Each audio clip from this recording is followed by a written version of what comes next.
Ross Granley rolling. They had to pick it up. Bigger airplane needs a little more roll, of course. Here comes Bud on the left now. He doesn't need much room at all. This Yak 55 of his, the Yak 18, the gear already tucked away. Trimming the airplane up, getting as much speed on as he can. Daddy's already upside down, rolling around as they pass at center stage. Father and son, Bud Granley on the right, the Yak 55, son Ross, with the white Yak 18 off to the left.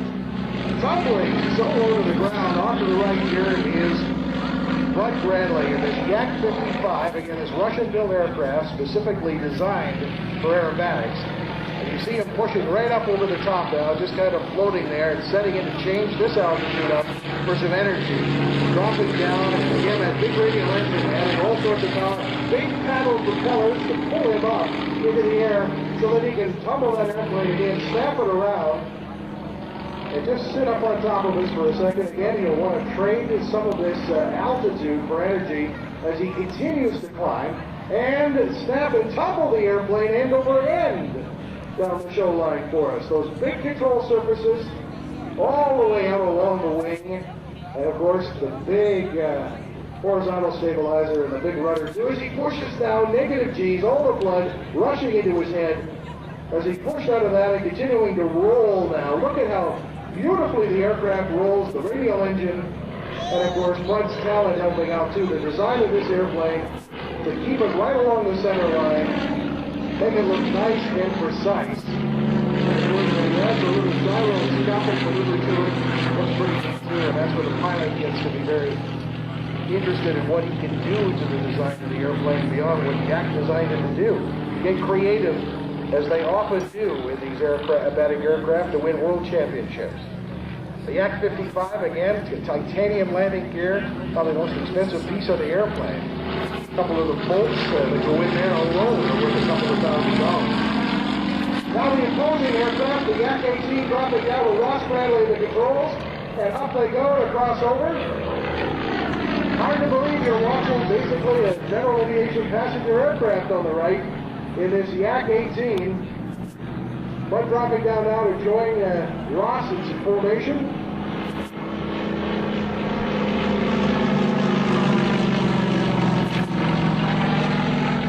Now we'll get some pretty pictures as these airplanes form up.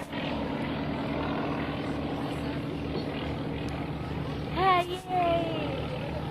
The sun's going up. All the way up, synchronized hammerheads. Again, you see the difference in the size of these aircraft now.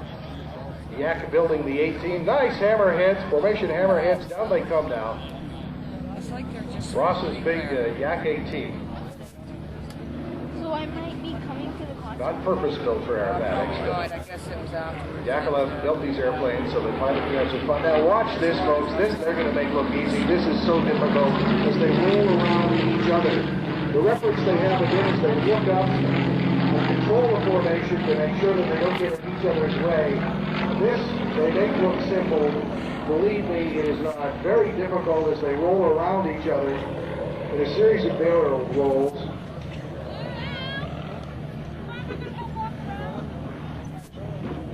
In an airplane again, in one case, it's pretty much designed to get you from A to B. Now, these pilots don't push these planes beyond their limits. It's just terrific that Yak designed them so that you could have some fun with them. In fact, Bud believes in the rules of successful air show pilots that they'll make the difficult look easy, the easy look spectacular, and never attempt the impossible. Are the rules they live by.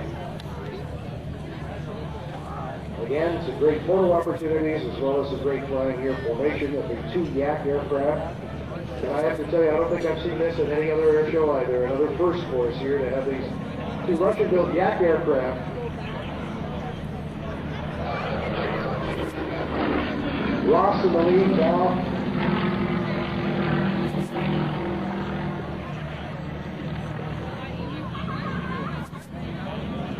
Very nice. Ross joined the Canadian Air Force in '85 and completed the 1997, he was selected to instruct on the Tudor Boost job. That aircraft still used, of course, by the Snowbirds. Ross earned his A2 instructor rating the next year. Was selected to try out for the Snowbirds, and he accepted to fly as number 2, the inner right wing position for the 90-91 demonstration season. After his tour of duty with the Snowbirds, he moved on to Cold Lake, right here where he underwent basic and advanced fighter pilot training on the F-5 and the CF-18, acquiring top student honors on both courses. Flew the CF-18, 416 Tactical Fighter Squadron for 3 years. 96, he was selected as a fighter pilot team member for Canada's participation in the William Tell Air Combat Competition.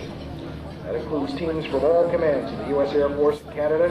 Canada swept the competition in nearly all categories, including top teams. Ross was a member of that top Element 2 ship as well. 1997, with 3,100 hours military flight time, Ross with his wife Sherry and son Gregory elected to transition to life as civilians. They moved to Everett, Washington, where Ross now lives, working as a Boeing 777 co-pilot for United Airlines in Seattle, presently with some 6,000 hours of flight time. And spends his spare time, as you can see, flying air shows with his dad. Bud, who's been flying since he was 9, about the age of Gregory, his grandson now, and yes, Gregory's already interested. Bud and his brothers were outside playing when they saw a Tiger Mach 5 plane glide to a landing on their uncle's farm. They ran to see the airplane and were amazed to find the pilot was their father, who had secretly earned his flying license. Bud and his 2 brothers were hooked on aviation after that.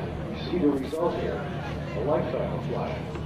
The father made a career of flying, saw his 3 children begin their lives in aviation. Bud joined the Royal Canadian Air Force in '56 after earning his wings. The Royal Canadian Air Cadet Scholarship. He was awarded honor rolls at both basic and advanced flying schools. He flew the F-86 Sabre in Baden-Baden, Germany. He's a member of the Canadian gunnery team, which won the NATO competition for the 3rd straight year. He then instructed on the Harvard at Red Deer, Alberta. He was selected to be the base solo demonstration pilot on the Harvard. That started the career as an airshow pilot. Beautiful formations again, inside, outside. Ross inverted, rolling across the stand, beautifully done. A civilian who had purchased a World War II surplus P-40 for $150 asked Bud to fly his plane at local air shows, and that was Bud's introduction to World War II type aircraft, which he still flies, by the way. He's flown Spitfires, he's flown P-51s, you name it, Bud's flown it. Bud became an A1 instructor, served the standards of flight as a base instrument check pilot. He lives in Bellevue, Washington now, flew for United Airlines until retiring in '97. Has 6 kids. Bud's upside down now. Inverted, and of course the Ross is below. Catching up.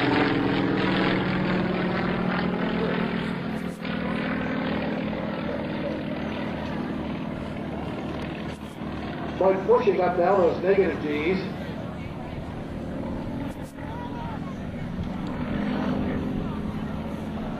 Nice inside outside loop. 6 kids, 3 of them served in the Canadian Armed Forces, 2 with the Snowbird aerobatic team, and now airline pilots. Ross with the United, Chris at Air Canada. His daughter Deb flies for Alaska Airlines, and Bob served in the Navy and also has a commercial pilot rating. Bob is now a commander of one of these big cruise ships in the Caribbean for Princess.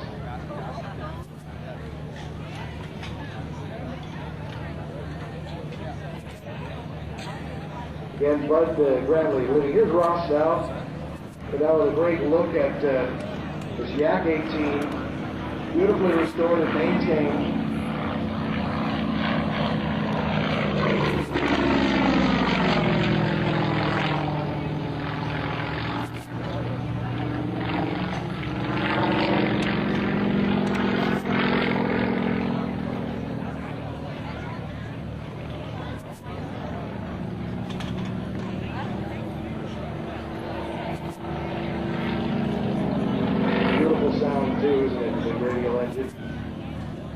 Particularly the Yak 55 with a big paddle propeller.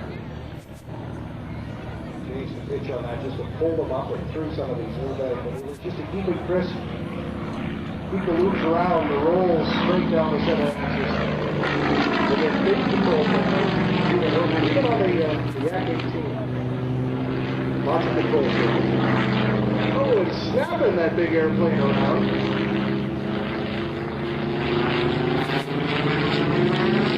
And like we said, making the demo look easy, they look spectacular, but never attempting the impossible.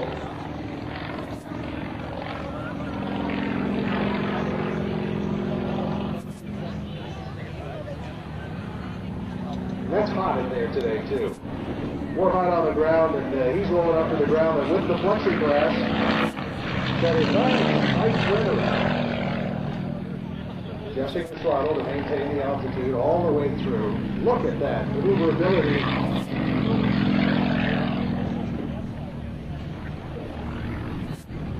And yeah, it means sometimes you have to head over to Europe and get yourself a deal on some of these Russian airplanes, but you sure can get it all. Expensive parts getting it home. Here's on the front again, from the right to the Yak 55.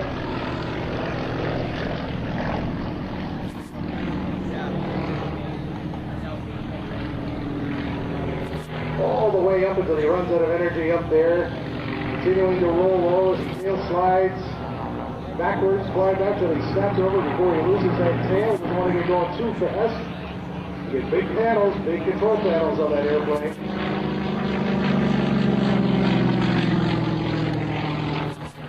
Rolling on the way up again, snapping around, going right up to the top and powering over. Little Humpty Bump turnaround now, heading back down. In that moment of zero G, that wonderful moment where everything just seems to float up to the aircraft. And a tumble. The Lopshevak, Vladi Bajak, back in the 60s at the World Championships, spent years trying to figure out how to actually tumble a plane end over end. He came up with the term Lopshevak and performed it at the World Championships. The judges didn't know what to call it. They didn't know how to mark it, except that the general effect was so pleasing and interesting to the pilots that he got incredible marks in the World Championship that year. And the Lopshevak has been attempted by many aerobatic pilots since. No two aircraft types do it the same way. Often they'll come out inverted, flat, spinning, which is not a good thing. But of course, doing some Lopshevak pretty low to the ground, tumbling the airplane end over end. Nice. Formation rolls, this again, making the difficult look easy.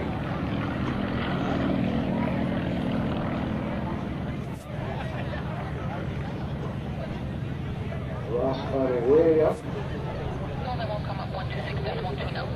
So he runs out of power and he just push it over there. And again, our aerobatic pilots dropping all of that altitude, trading it off of the energy they need for their maneuvers. Every movement of a control panel is a little drag, and if the drag is going the airplane down, it's slowing it down for each maneuver. Head up and then coming down, and then pull it back up again. Stop the other way around.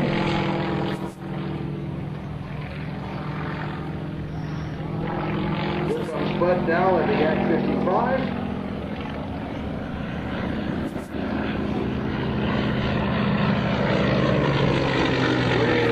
Turn around.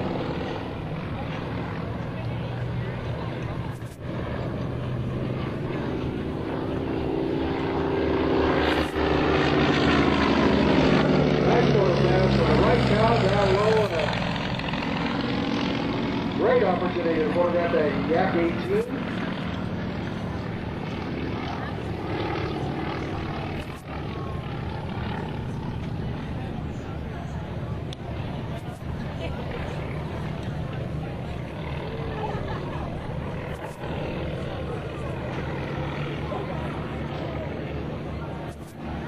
Negative G's too, as Bud is pushing up. Again, all of this, the energy forcing him into his harnesses, trying to push him out of the cockpit. At the same time, the blood going up to his head. Some of these aerobatic pilots actually see pink after they push a lot of negative G's.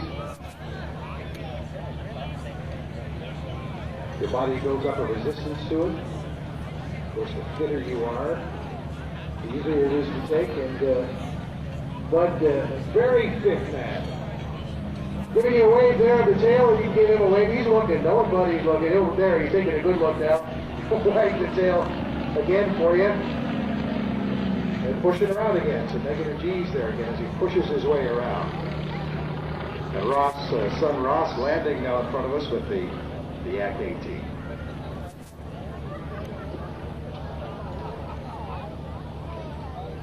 So Ross has 3 extra seats in that airplane. You interested? I think so.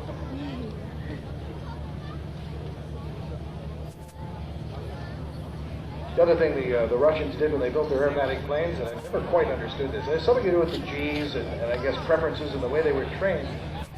But the control stick in the Yak 55s that came over from Russia were extremely long.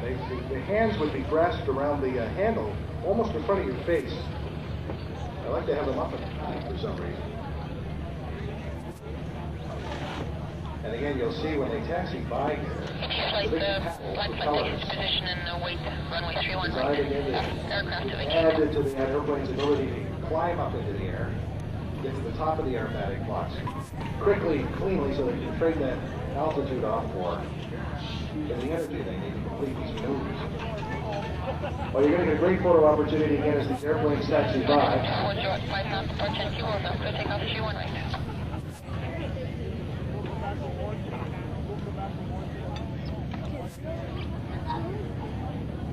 And as they're taxiing by, we're going to start to position some airplanes. In the second half of the show this afternoon, we're going to get some F-18s in the sky. We're going to get a Hercules in the sky. And then very shortly, we'll be handing things over to the folks with the F-15 demonstration coming up very shortly. Then it's going to get interesting. We're going to start filling the sky up with airplanes before we get the snowbirds out here to finish it off. Ross is wagging the tail. And Dad Bud behind already waving. But they love this.